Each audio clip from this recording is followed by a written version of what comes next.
বৃহস্পতিবার পবিত্র রাতে কেউ যদি এই দোয়াটি 100 বার পরে কোনো দিন পৃথিবীর কোনো মানুষের কাছে তার হাত পাততে হবে না। পৃথিবীর সব কিছু তার পায়ের নিচে আল্লাহ হাজির করে দিবেন।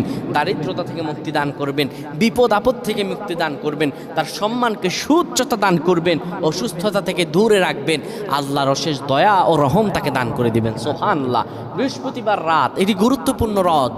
এই রাত সপ্তাহে একদিন আসে। আরবিতে রাত আগে আসে, দিন পরে আসে। সুতরাং বৃহস্পতিবারের যে দিন গিয়ে রাত, এটি বৃহস্পতিবার রাত নয়, এটি শুক্রবারের রাত, এটি জুমাবারের রাত, এটি দোয়া কবুলের রাত, আল্লাহর কাছাকাছি হওয়ার রাত। সুবহানাল্লাহ। এই বৃহস্পতিবার রাত আল্লাহ তাআলা বান্দার দোয়া কবুল করেন।